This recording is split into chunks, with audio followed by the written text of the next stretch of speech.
Hello everyone! Nandito na naman tayo sa Ramada Hotel dito sa may North Point. Atin tayo ng despedida party ng isang kaibigan. Ito yung kaibigan namin na nakilala ko dito sa YT. Marami kami dati noon. Tapos yan, despedida na niya dahil yung fiancé niya na galing India. Susunduin na siya. Pumunta dito sa Hong Kong. Nakita na ko na siya noon nung second time niyang dumalaw dito. Tapos yan, yung pangatlong punta niya, susunduin na niya. Nag-break contract na siya at isasama na siya sa India. Yung lalaki kasama pa yung yung pinsan na may asawa. May kasama yung asawa at anak. Yan, sinundo siya dito. Kaya ginanap dyan, invite niya kami. At tumatin din kami sa kanyang despedida party. Kaya dito tayo ngayon sa Ramada Hotel. Dito niya ginanap yung despedida party niya bago siya sumama na papunta ng India. Ayan, yung kaibigan namin na si Sol Channel. Yung YT channel niya dati. Siya ang, nung una, ako mag-start sa YT, siya ang taga-edit ko noon kasi nga wala akong alam sa YT. Nagbibideo ako tapos ipasa ko sa kanya. At siya ang nag-i-edit tapos ibalik na naman ulit sa akin para ma-upload ako. Tapos nung naku, ang hirap naman. Tapos nung hindi pa kami yan muni, tapos nung mamuni na, kailangan talaga mag-practice na ako na mag-edit. Kaya nung umpisa talaga nga, hindi talaga ako marunong. Kahit hanggang ngayon nga, hindi ako marunong. Siya ang nag-ano sa akin. Taga-edit ko noon. Tapos naisip ko, napakaano naman kung siyempre may channel na rin siya na dapat niyang tutukan at alangan naman ipapasa ko pa sa kanya yung mga video ko at i-upload niya, i-edit na naman niya. Isa siyang napakabait na kaibigan. Yan, si Sol Channel. Yung channel niya. Marami kami dati noon magkakasama, mga 10 kami niya noon. Tapos wala na, mga hindi na nagtuloy. Bali, si RB ako at saka si Pili Channel ang medyo nagtuloy-tuloy. Pero mga kasama namin, mga wala na, mga nademoni, sayang nga, hindi nila natutukan. At saka yan pala yung magaling na singer. Si GTL the vlogger, magaling yan na singer. Magaling pang sumayaw. Kasama din namin. Nag-upload pa rin siya. Ang dami kaya namin noon. Siya ang promotor namin yan, si Sol Channel. Yung nagpa-despedida na yan. Siya ang promotor namin sa mga hiking kasi mahilig yan mag-hiking. May mga sinasamahan siyang mga grupo. Tapos nung gusto niya pumunta sa ganito, okay. Kaya yan, hindi ko makalimutan nung sinama niya kami noon na nag-hiking na napulikat na yung pako kami ni RB. Alam niyo ba yung lakad na namin noon, crab walk, patagilid na kasi hindi na namin kaya yung first hiking namin noon sa Green Egg Island. Yun. Ganda kaya, ang saya na samahan namin yan. Maingay din yan, talatawa. Maingay talaga. Ito sa Novotel sa Ramada Hotel yung ginanap. Yung mga pagkain pala na yan, mga hindi yan sponsor, mga binili talaga nila, mga chichar yan, dami. Saka dami mga drinks pa. Tapos pauwi na kami nung, grabe, bagyo noon, lakas ng ulan. Kala mo may bagyo na noon, sobrang lakas nung gabi na yun, patapos na. Ngiti-ngiti pa ako dyan, tingnan nyo. Wala akong ngipin. Wala na akong ngipin dyan nun eh. Ay, kababalik ko. Let upload na to. Kababalik ko to galing Pinas. Magpa-despedida. Ay, July siya nagpa-despedida. Kasi sumama na siya sa India. Tapos, bumalik sa Pilipinas. Nasa Pilipinas siya ngayon kasi yung fiancé niya, nagpunta ng Canada. Nakakilala sila dito sa sa social media, sa TikTok. Diba? Talagang desidido yung lalaki. Kaya hindi mo talaga alam mo yung kapalaran mo kung siya talaga. Hindi niya yan ini-expect. Desidido talaga yung lalaki pumunta dito sa sa Hong Kong at sinundo siya. Nag-iisang anak yung lalaki. Tingnan nyo, alam namin biography niya kasi kinukwento ng kaibigan namin, saka mismong nakakwentuhan din namin yan, mabait, pati yung kamag-anak niya, yung pinsan niya at saka asawa at anak, sumama sila para at namasyal din dito sa Hong Kong, saka sabay na sila umuwi noon ng India. Pero ngayon yung lalaki bumalik sa Canada kasi doon yung trabaho niya. Saka itong kaibigan namin, nung umuwi sila ng Pilipinas, sumama yung lalaki. After 6 months niya sa India, umuwi sila ng Pilipinas. Umalis yung lalaki at saka yung pamilya. Pinsan niya yata, yun din na pumunta rin sa Maynila.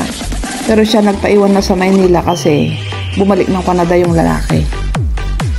At saka itong kaibigan namin na to na mahilig mag-hiking dito sa Hong Kong noon. Nasa Pilipinas yun, nag-hiking pa rin, sumama sa mga grupo na yung mga nag-hiking, kaya nag-enjoy din pa siya. Yan, si Sol, Merasol. Yan si Pili, yung katabi niya, yung nakahidban na yun. Kapatid niya to, si Pearl, yan, Ilocana din yan, yung nakahidban. Nakasama namin. So, pagkain nilang dalaw, pinatikim sa amin. Masarap daw, pagkain Indian. Yun yung pinsan ng lalaki, nasa likod. Saka anak. Diyan na rin sila naka-check-in noon sa Ramada Hotel. Yan yung lalaki. Mabait. Ito yung kaibigan namin yan, si Sol. Pinapatikim yung pagkain nila na pagkain Indian. Masarap naman. Yan, saka yan si Minimi pala. Oo. May channel pa rin siya sa YT. Mga ilan na lang kaya kami noon kasi mga hindi na nagpatuloy mga kasama namin. Ay naku, nagdadaldal na naman ako. Enjoy watching! Tinikman namin yung dala nila. Tuwang-tuwa din sila. Yun yung dalawa na yung magpinsan. Yan yung lalaki. At saka itong mga pagkain na to, in-order na nung kaibigan namin, yung mga Filipino foods yan. Hindi rin sila kumain kasi hindi sila kumakain ng baboy. Nag-order na lang ng KFC, yun ang kinain nila. Pero kami yan, mga kinain namin.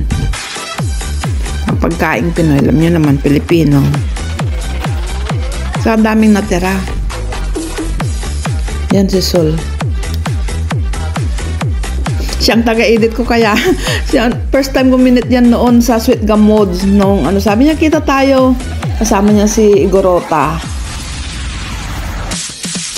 Tapos, ate, ako na lang mag-edit mga mo. Siyang taga-edit ko noon. Tapos yun, din na siya nagpatuloy noon. Tinamad na.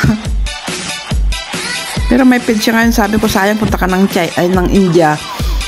Mo yun, i-video mo yung mga nila. Yun, may page sila sa sa Facebook. Yung YT channel niya, sayang nga mga na-demoni, yung mga nila. Hindi nila natutukan na. Yan, kain tayo. Enjoy watching. Dada na naman ako ng kabulahan.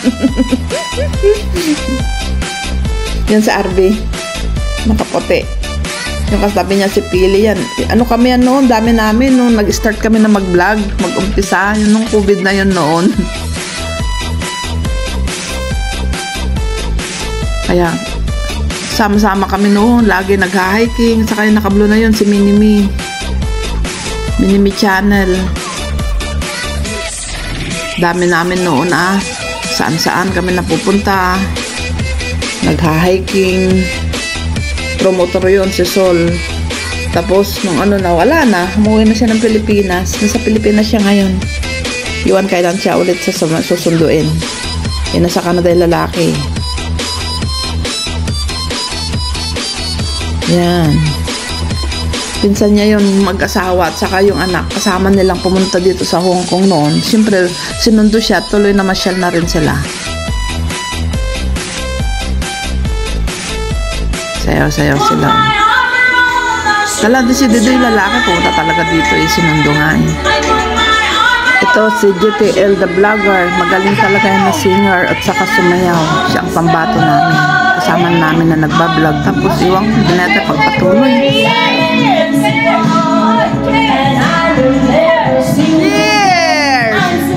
So, dito na muna at enjoy watching. Salamat sa inyong laging pag-support sa aking YT channel.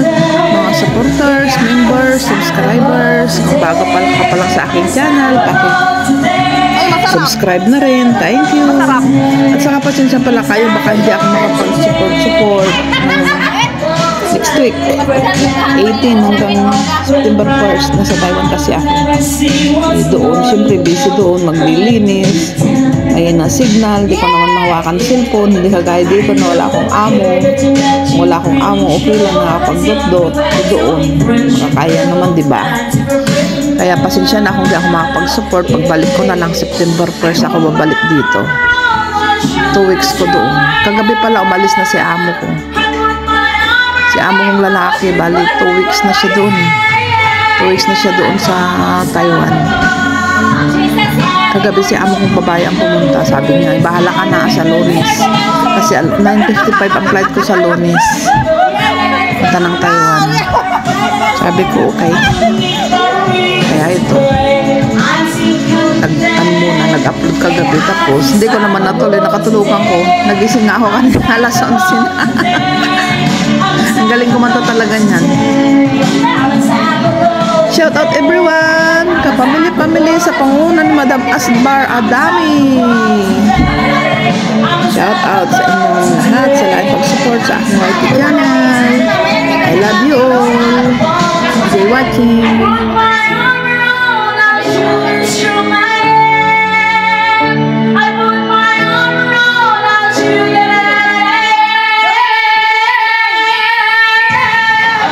My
Magaling yan. Singer yan eh, singer. Dalawa singer na siya sa writers.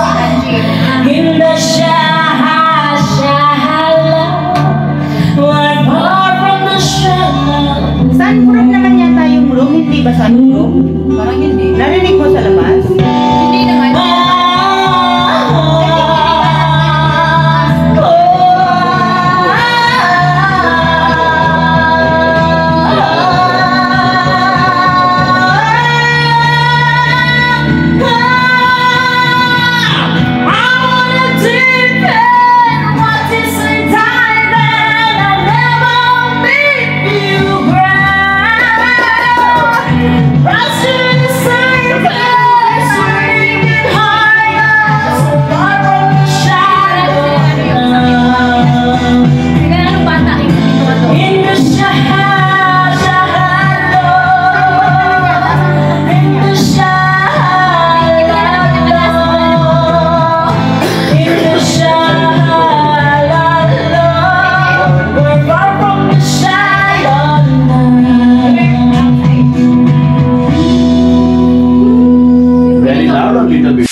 You wrap in your head and everyone's hurt. You know how to be. Don't